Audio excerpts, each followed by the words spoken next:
Assalamu alaikum. Welcome back to a new video where I will be explaining a new story. It has been a while since I last explained a story, yes.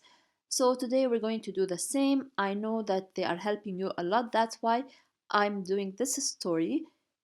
I will start immediately, but before I start, I have two things to say. Those who have bought the PDFs of my channel, those who have bought it from my website, will find this PowerPoint presentation in the folder for them to take notes. And for the others, if you are wondering about these PDF files, then click on the link in the description box to know what I mean.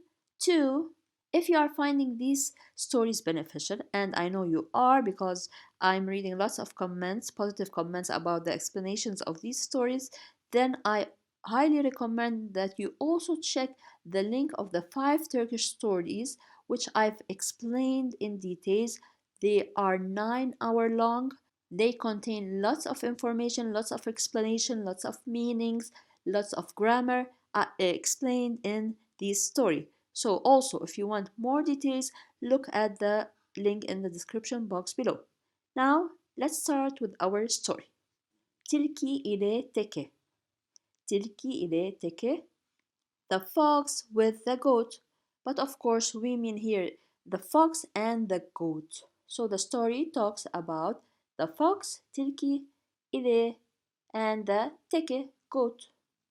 So let's start and see what does this story talk about. And of course, at the end of each story, you will take like an advice, which is a very important advice that we can also apply in our lives. Sıcak bir yaz gününde susayan bir tilki koyunun yanına gelmiş. I will say the meaning of the sentence, then explain each word. On a hot summer day, a thirsty fox came to a well. Sıcak bir yaz gününde. A hot, the a is here bir. A hot summer day. Or also we can say on a hot summer day because the day here means on. And of course we know day means on in at depending on the meaning of the sentence. Susayan bir tilki. A thirsty fox. So susayan, thirsty, the one who is thirsty. Kuyunun yanına gelmiş. He came, gelmiş. This is the reported past tense. And if you notice, you will notice in the previous stories and in this one, when we're talking about stories, especially something that we didn't see, and of course, this is not a story that we see, it's that we were there. This is a made up story for kids, animals speak.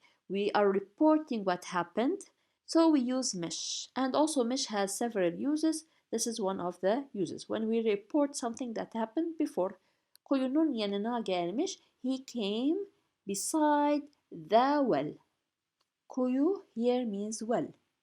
Kuyunun yanına we have here now complement. That's why we add these additions next to it. And of course you can review that in level A1. Kuyunun etrafında dönerken ayağa kaymış. Kuyuya düşmüş.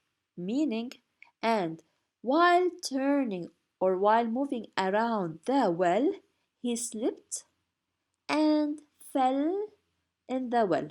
So kuyunun etrafında dönerken means while he was moving around the well. Etrafında means here around. Dönerken, from dönmek to turn, the AR is the geliş zaman, can means while or when.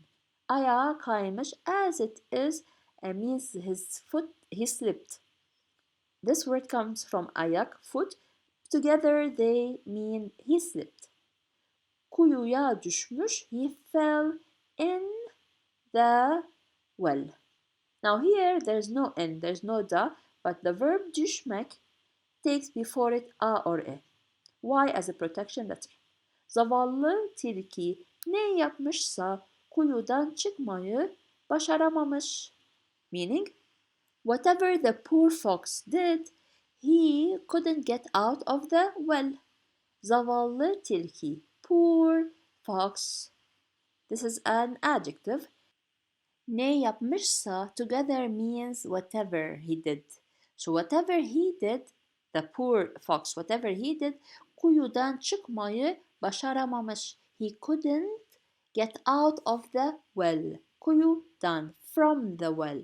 Çıkmak means to go out. Now çıkmak verb before it takes done. The word before it, at the end of it, it takes done. For example, you say evden çıktım.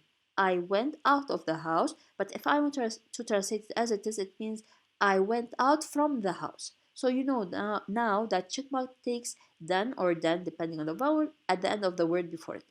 Başaramamış comes from the word başarmak, to succeed, but here it's negative.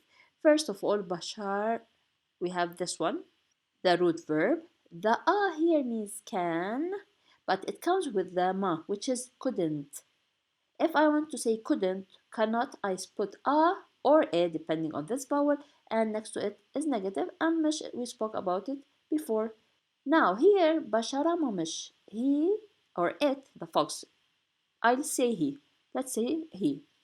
He couldn't get out, but if I remove this a, başarmamış, he didn't get out, so he wasn't successful in getting out. When I put this it means he tried and tried but couldn't. This is the meaning of a. Süreden ayrılan bir teke su içmek için kuyuya gelmiş. Bir bakmış kuyunun içinde bir tilki. Now here süreden ayrılan bir teke, a goat that left the herd. You know the herd, the animals together, herd. Ayrılan means left. From ayrılmak, to leave. So a goat, bir teke, a goat that left the herd. Su içmek için kuyuya gelmiş, came to the well for drinking water. Su is water, içmek için, to drink. Or for drinking, both of them are correct. It depends how you want to translate it. Kuyuya, to the well, gelmiş, it came. So a goat that left the herd came to the well to drink water. Bir bakmış, it looked or took a look at it. So she's looking at the well. Bakmak, to look. Bir bakmış, it looked. Kuyunun içinde bir tilki. Inside the well, there is a fox. So there is a fox inside the well. İçinde means inside. Teke. Now the goat said, Tilki kardeş, kuyuda ne yapıyorsun? Bu su içiliyor mu? The goat asked the fox, brother fox, what are you doing in the well? Is this water drinkable? So tilki kardeş, kardeş means brother fox, kuyuda, in the well, ne yapıyorsun? What are you doing? So ne is what, yapıyorsun. Now what are you doing? This is ıyor, şimdiki zaman, present continuous tense. Bu su içiliyor mu? Is this word su or water drinkable? İçiliyor. When we put li, it means that is it drinkable? Diye sormuş. Diye sormuş. She asked, assuming that the goat is a she. Sormuş. Diye sormuş together means she asked. Tilki hiç bozuntuya vermeden. Okay, let's say this one first. The fox was without or was undisturbed. So tilki, fox, hiç, we use most of the times hiç. When we have hiç in the verb, we will have negative. At all. When it means at all, it means we have a negative. Bozuntuya vermeden. Without being disturbed. So the fox was undisturbed, without being disturbed. Suyun berraklığından anlamıyor musun? So he said the following. Don't you understand the clarity of water? Suyun berraklığından. Now berrak means clear. The clarity of water. Anlamıyor musunuz? Don't you understand? From anlamak, to understand is the negative. Your is no. Don't you understand? Now we can here şimdiki zaman, it's are you not understanding? We don't say it this way. Don't you understand the clarity of water? and anlamak takes before it done. Hem berrak hem de çok serin. So he said it is both clear and very cool. So hem de, it's this and this. Hem de means this, both. So it is both. We have to use hem de, or we can remove the de, by the way. We say hem berrak hem çok serin. Both are correct. It means both. Both clear and very cool. Hiç durma. Hemen gel, kana kana suyunu iç demiş. Hiç durma means don't stop. Or here it means don't stay there. So come to me. This is what he's saying. Hiç durma, don't stay where you are. This is the meaning. See hiç and ma is the negative. Hemen gel, come quickly, immediately. Kana kana suyunu iç. Drink the water. İç means drink, suyun the water. So drink the water. Kana kana means, or it is used like a Turkish idiom expression, which means to drink heartily or drink in large gulps. Like it's used when someone to describe someone who drinks water, most of the time water, with great thirst and eagerness. So kana kana, like you're very thirsty and you drink the water. So this is kana kana demiş, he said. So he told him come immediately and drink, in other words. Next. Teke tilkinin sözlerini kanmış. Kanmak, to deceive. Okay, we'll say till here. This sentence means the goat must have been deceived by the fox's words. The goat was deceived. Let's say was deceived by the fox's words, like word sayings, words, because it's ler, kanmak, takes a before it and ne as a protection letter. Sıcak havadan bunalmış olsa gerek ki susuzluktan dili damağına yapışmış. So here sıcak havadan, from the hot weather. We have bunalmış olsa gerek ki. This sentence means that he must have been, here gerek ki, must have been overwhelmed from the hot weather. Susuzluktan dili damağına yapmış. His tongue was stuck in his palate from thirst. So as we said, damak means the top of the mouth. And yapmak takes at the end of the word before it. Ne as a protection letter. Hemen kuyuya atlayıp kana kana su içmeye başlamış. Immediately he atlamak, to jump. So he, or the goat, immediately jumped in the well. Kana kana su içmeye başlamış and started to drink the water, as we said, kana kana. Like he's very thirsty and he started drinking. Now what is this up here and why as a protection letter? Up, instead of saying, we have the ending of the second word. First of all, up is used when we have two verbs in the same sentence. Instead of repeating the ending of the second verb, here, just to repeat and repeat, we put up. So when we don't have up, what will the sentence look like? Hemen kuyuya atlamış ve kana kana su içmeye başlamış. But we removed the mış, we removed the v and replaced them with up.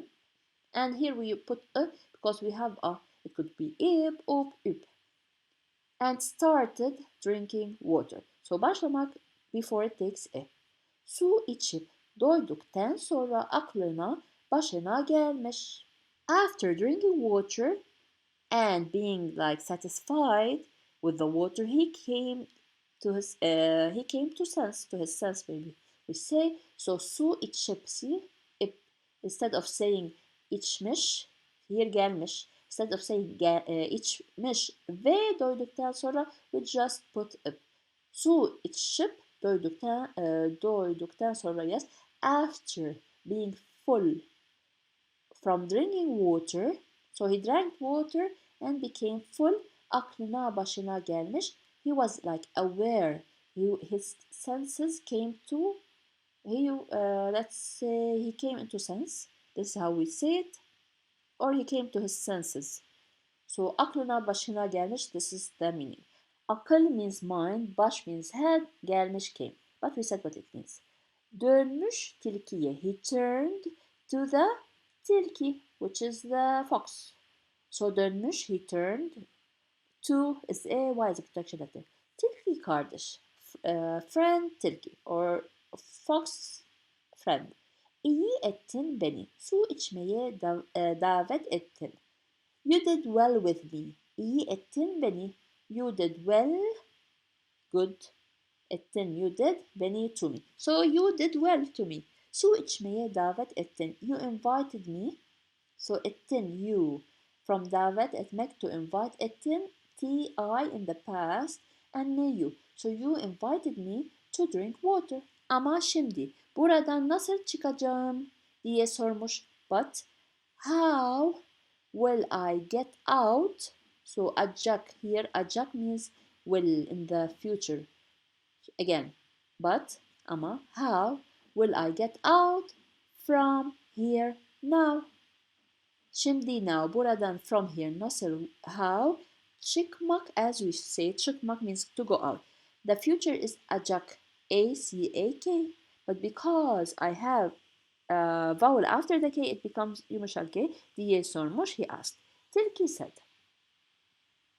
Tasalanma Teke kardeş.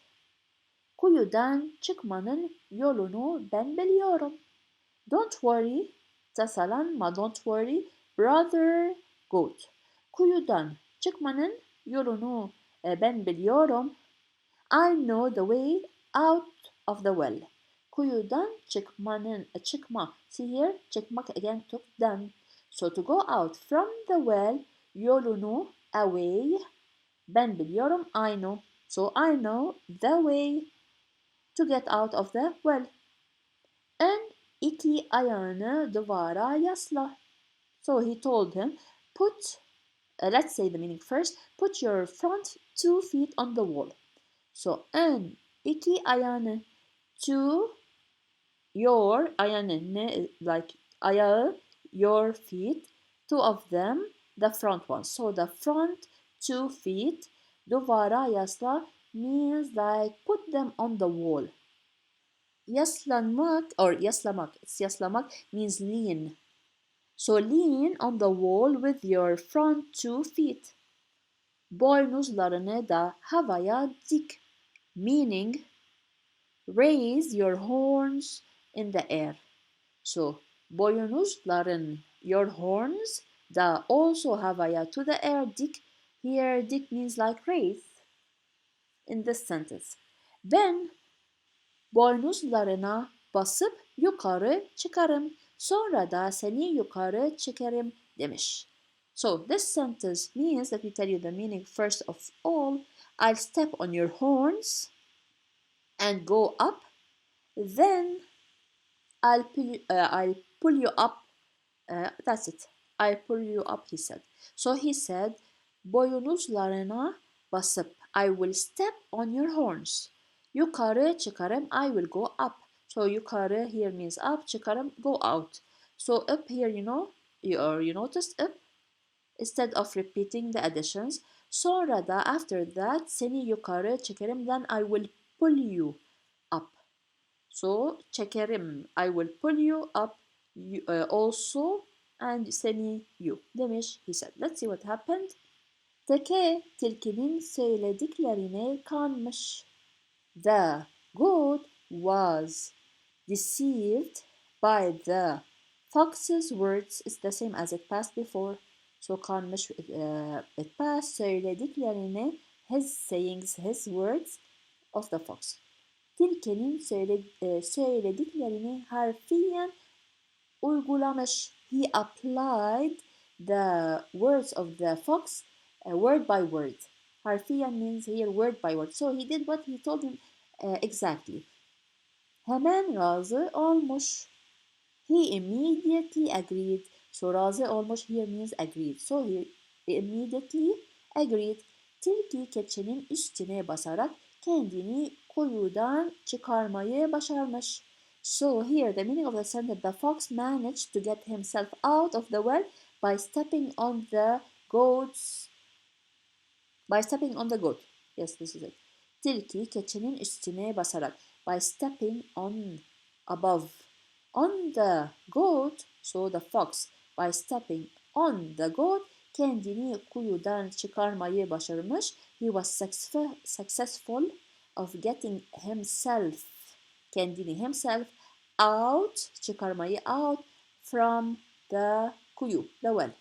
Hiç arkasına bakmadan kuyudan uzaklaşmış. He walked away from the well without looking behind him. Hiç arkasına, see here, we have hiç and we have negative here, bakmadan. Without looking behind him, arkasına, behind him, kuyudan uzaklaşmış. He went away from the well. Uzaklaşmak means to go away. Mış in the reported past tense. Teke, tilkinin arkasından bağırmış. The goat screamed behind the fox. Arkasından, from behind him, bağırmış. Tilki kardeş, Brother Fox, seninle böyle mi anlaşma yapmıştık? Did we agree this way? So seninle, with you, böyle, this way. Me, the question, anlaşma yapmıştık. Or we did an agreement. Anlaşma, agreement, yapmıştık, we did. Tık here means we. Hani çıktığında beni de kuyudan çıkaracaktın. Didn't you say that you were going to pull me out of the well? Honey here means like it doesn't have a meaning as itself or by itself. It's something like you're reminding him of something you talked about. This is when we use honey. Çıktığından, when you go out. This is when you go out. Tığında, beni de, me too, kuyudan, from the well, çıkaracaktın. You were going to pull me or take me up. Okay, we have acak in the future and in the past. In the past, you were going to take me up or out of the well. Böyle söz vermedin mi? Didn't you promise that? So söz vermek, like promise, vermedin. So the question is here, didn't you not the me, not promise, söz vermek, promise this. Tilki dönmüş, the fox returned. Ey akılsız teke. Oh, foolish goat. So akıl, we said mind, says you don't have mind, so you don't think, so you're a foolish person or goat. Ey akılsız teke. Oh, foolish goat. Birazcık akıl etseydin.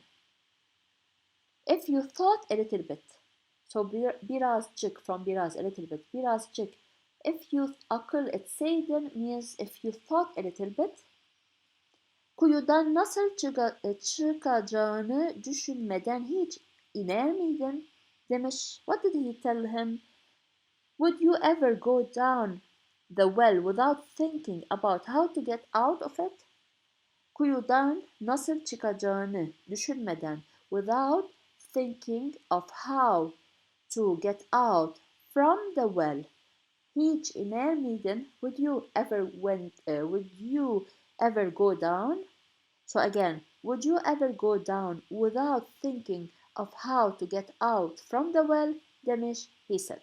Now what do we learn from this story? 3. Akıllı insanlar sonuna düşünmeden hiçbir işe girişmezler. Intelligent people do not do anything. Now we'll explain that. Let's say the meaning first of all. Intelligent people do not do anything without thinking about the end. So akıllı insanlar, intelligent people, sonunu düşünmeden, without thinking of the end, hiçbir işe girişmezler. They don't do anything. So hiçbir means at all. İşe, to work, but here doesn't mean work. Girişmezler, they don't enter. Which means they don't do anything without thinking About the end. These are the intelligent people. So let me know, how was the story? Was it helpful? Was it easy? And what do you think of this advice? Do you agree? If you think the story was beneficial, then again look at the description box where I will put the link of the 5 Turkish stories with the same explanation, more details of course, with more grammars and a lot of pages that you will be studying Turkish from.